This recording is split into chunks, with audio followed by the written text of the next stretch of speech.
सुप्रभात विद्यार्थियों। बोलियों पर हमारी ये तीसरी कक्षा है। हम पश्चिमी हिंदी की बोलियों को पढ़ रहे थे। कई विद्यार्थियों ने कहा कि मैडम बोलियों को आप इतना विस्तार से पढ़ा रहे हो तो इसकी आवश्यकता नहीं। तो मुझे ऐसा लगता है कि छोटे प्रश्नों में इन बोलियों के अंदर से जो निकलने वाले प्रश्न हैं वही आपके लिए बहुत मायने रखते हैं। तो इसको हल्के में न लें। खास करके पश्चिमी और पूर्वी हिंदी की जब विशेषताएं बताई जाए तो थोड़ा ज़्यादा सावधानी से।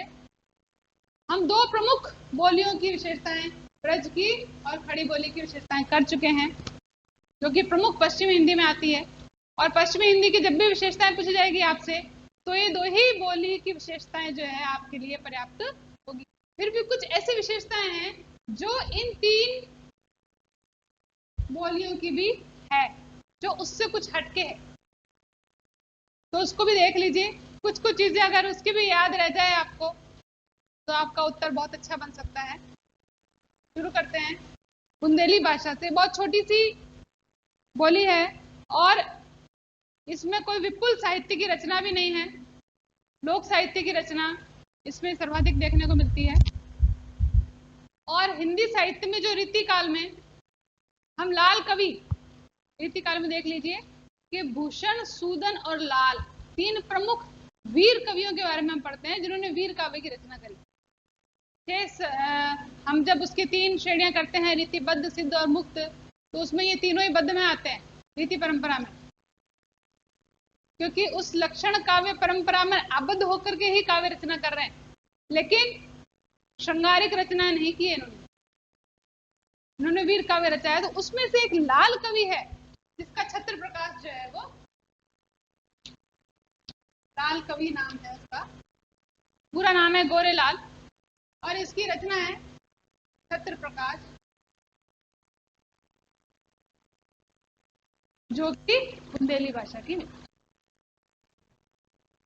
और ये भी देखने में आएगा कि बुंदेलखंड नाम से ही पता है, आपने बचपन में कविता पढ़ी थी, बुंदेले हर बोलों के मुंह हमने सुनी कहानी थी, खूब लड़ी मर्दानी, वो तो झांसी वाली रानी थी। तो यहीं से आपको याद हो जाएगा, देख लीजिए झांसी का क्षेत्र जब याद करेंगे तो झांसी आपको याद हो जाएगा। ठीक है, झांसी, जालौन, हमीरपुर, ये सभी तो हैं आपके उत्तर प्रदेश के क्षेत्र। झांसी, जालौन और हमीरपुर ये सभी उत्तर प्रदेश के क्षेत्र हैं जिसमें कि बुंदेली बोली जाती है। देखिए, उत्तर प्रदेश कोई बहुत छोटा सा राज्य नहीं है। अलग अलग जिलों में अगर आप नक्शे को थोड़ा बहुत याद कर सकेंगे तो नक्शे को याद कीजिएगा। खास करके राजस्थान के, उत्तर प्रदेश के और मध्य प्रदेश के नक्शों को तो आप अच्छे से याद कर लीजिए। यदि आपका नक्शा याद हो जाए और विभिन्न जिलों का आप लोकेशन बता सकें कि ये जिला इस दिशा में है, ये जिला इस दिशा में है, ये जिला इसकी सीमा इससे स्पर्श करती है, तो आपके लिए बोलियां और भाषाएं याद करना कोई बड़ा खेल नहीं रह जाएगा। तो झांसी, जालौन और हमीरपुर, और इनका जो मध्य प्रदेश से इलाका स्पर्श करता है, ओरछा, जब हम रीतिकाल के केशव कवि के बारे में सुनते हैं तो ओरछा नरेश के अधीन थे वो, तो उनके काव्य में भी ब्रज या ब्रज के अलावा जो है हम ओरछा की बुंदेली भाषा का टच थोड़ा सा दिखाई देता है। ओरछा, भोपाल, सागर, जिलों के नाम लिख रही हूं मैं। होशंगाबाद, प्रमुख कवि हुए हैं यहाँ से, होशंगाबाद, और होशंगाबाद के साथ साथ मिलता है नरसिंहपुर।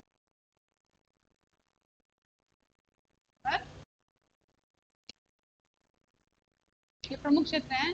तो बुंदेली एक ऐसी बोली हमने पढ़ी ब्रज के अलावा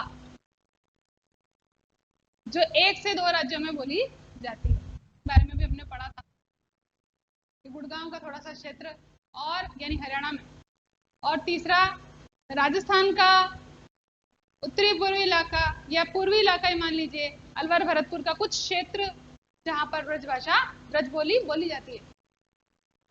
तो बुंदेली भी है जो वो 2 राज्यों के कुछ जिलों में बोली जाती है। इसमें उत्तर प्रदेश के झांसी, जालौन, हमीरपुर आ जाते हैं और मध्य प्रदेश के ओरछा, भोपाल, सागर, होशंगाबाद और नरसिंहपुर आने, यानी 2 राज्यों की प्रमुख बोली है। खास बात इसके बारे में, कोई विशेष साहित्य की रचना नहीं हुई है, सामान्यतः लोक साहित्य की रचना इसमें देखने को मिलती है। एक कृति इसकी जो जानी मानी हमारे हिंदी साहित्य के क्षेत्र के अंतर्गत आती है, लाल कवि की जो रीतिकाल कवि है और वीर काव्य इन्होंने लिखा है छत्र प्रकाश नाम से, वो जरूर बुंदेली में है। और इसके अलावा क्षेत्र में इसके कुछ भी नहीं खास, छोटी सी बोली है, छोटा सा क्षेत्र है और थोड़ी सी इसकी विशेषताओं में देख लीजिए। मैंने आपको बताया था कि 3 बोलियां जो है ओकारांत है और नीचे की 2 बोलियां जो है खड़ी बोली और बांगरू आकारांत है।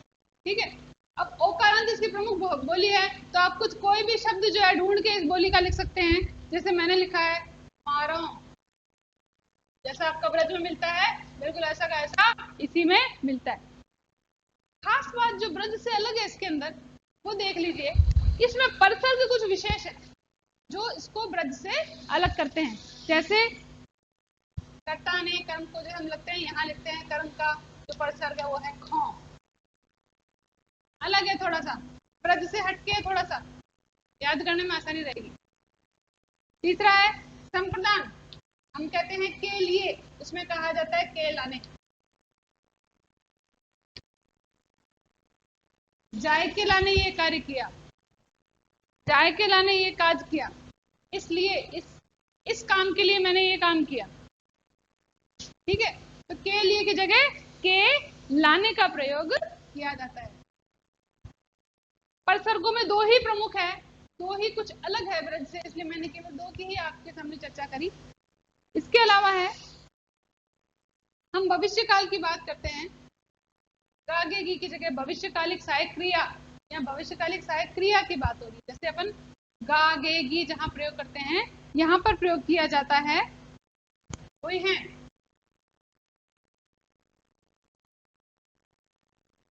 होगा, हुई है। क्रिया विशेषणों में अब, तब, अबई, तबई, आगे पीछे को आ गई, पीछे ही, क्योंकि बता दिया गया आपको कि ओकारांत है, अधिकतर शब्दों में यही देखने को मिलेगा आपको। तो खास बात कुछ नहीं, ओकारांत बहुलता, परसर्ग 2, भविष्यकाल और क्रिया विशेषण में अवई तवई ऐसे शब्दों का प्रयोग इसमें किया जाता है। यहाँ पर आपकी बुंदेली भाषा की विशेषताएं समाप्त हो जाती है। ठीक है, आगे चलते हैं।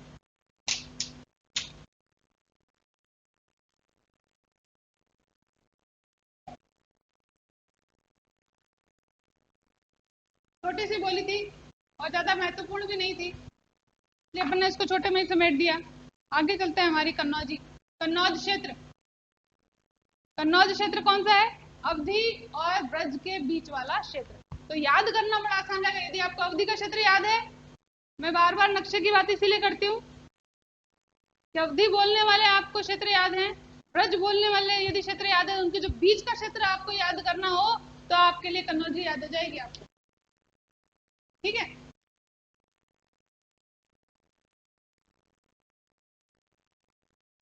कन्नौजी याद करना आसान हो जाएगा। तो हम यहाँ लिख सकते हैं अवधि और ब्रज बोली के बीच का क्षेत्र,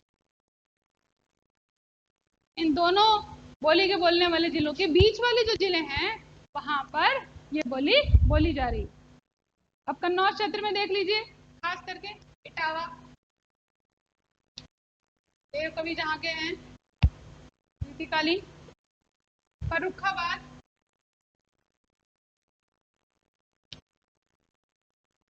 आपको याद होगा हमारी छायावादी प्रमुख कवित्री महादेवी का जन्म फर्रुखाबाद का है, शाहजहांपुर,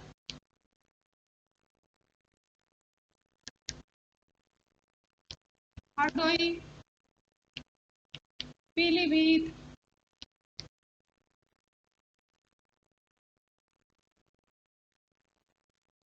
और साथ में ब्रज बोली का एक क्षेत्र, मैंने ब्रज पढ़ाते समय बताया भी था मैनपुरी, मैनपुरी का कुछ भाग यानी दक्षिणी। मैनपुरी में और दूसरी कौन सी बोली है? ब्रज। तो मैनपुरी जिले के दो हिस्से कर लीजिए आप बोली के आधार पर। उत्तरी क्षेत्र में ब्रज चल रहा है और दक्षिणी क्षेत्र में आपका कन्नौजी चल रहा है। इटावा, फर्रुखाबाद, शाहजहांपुर, हरदोई, पीलीभीत और मैनपुरी का कुछ भाग ही कन्नौज क्षेत्र में आता है। देखिए इसमें साहित्य ना के बराबर रखा गया, क्योंकि जितने भी कवि हमें कन्नौज क्षेत्र के मिलते हैं, जैसे मैंने यहाँ पर देव कवि का नाम लिया, तो देव कवि ब्रज भाषा में। तो इस क्षेत्र के सामान्यतः जितने भी कवि या लेखक लेखिकाएं हुई हैं, वो सभी उन्होंने या तो ब्रज भाषा में लिखा है या फिर खड़ी बोली में लिखा है, क्योंकि बोली का प्रचलन जिस युग में जैसा रहा है, सामान्यतः कवियों और साहित्यकारों ने उसी का अनुसरण किया है। तो आप इटावा देव से याद करके कन्नौजी भाषा में मत लिखवा दीजिएगा उसको, देव द्वारा जो है वो ब्रज बोली में लिखा गया। अब विशेषताएं, एक तो वही प्रमुख जो ब्रज और उसकी मिलती है बुंदेली की, ओकारांत बहुला, तो तीन की थी वो, इसलिए अपने को याद करने में आसानी, इसलिए मैंने 3 के और 2 के ग्रुप बना दिए आपके लिए, ताकि आपको याद रहे कि बांगरू और खड़ी बोली आकारांत है और शेष पश्चिमी हिंदी की शेष 3 बोलियां जो है वो ओकारांत। अब स्त्रीलिंग बनाने के लिए शब्दों को खास बात है इसमें, जो हमारे खड़ी बोली में भी कई जगह देखने को मिलता है, किसी भी शब्द का स्त्रीलिंग बनाना है, खाट, तो ईया प्रत्यय लगा दिया, क्या बन गया? खटिया। बेटा, बिटिया, ऐसे शब्दों का प्रयोग स्त्रीलिंग बनाने के लिए शब्दों को ईया प्रत्यय का प्रयोग। और अगर पुल्लिंग बनाना हो तो वा, बिटवा, बेटा का बिटवा और बेटी का बिटिया। तो स्त्रीलिंग बनाना है तो ईया प्रत्यय लगा दिया, और पुल्लिंग बनाना है तो वा प्रत्यय लगा दिया। इसी प्रकार भूतकाल, सहायककालीन क्रियाएं, या यूं कहें भूतकालीन सहायक क्रियाएं जो है वो हतोहति,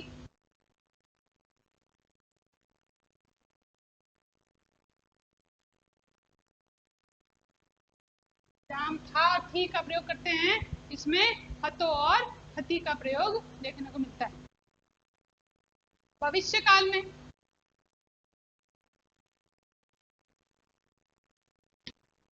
जहां गागेगी का प्रयोग होता है, यहाँ पर है,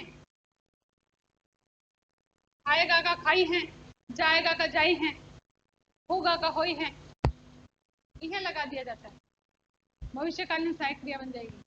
ठीक, अब कुछ कारक के भाग जो उसमें परसर्ग उसमें पड़े थे,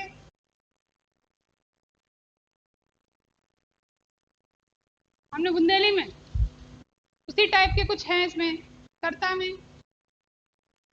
हम ने का प्रयोग करते हैं, ये नहीं का प्रयोग करते हैं। हम कर्म में को का प्रयोग करते हैं, ये कऊ का प्रयोग करते हैं। औकारांत बहुला है तो कुछ शब्द तो इस तरह के मिलेंगे ही। अधिकरण अपन में पेपर लिखते हैं परसर्गों में, को, मां, पई, पर को पई। छोटी छोटी विशेषताएं, दो तीन भी यदि किसी की याद रही तो आपके लिए लिखना बहुत ही आसान हो जाएगा। ये हमारी प्रमुख 3 ओकारांत बहुला और साथ में एक खड़ी बोली आकारांत हो चुकी है। शेष बोलियां जो है हम अगले में। Thank you.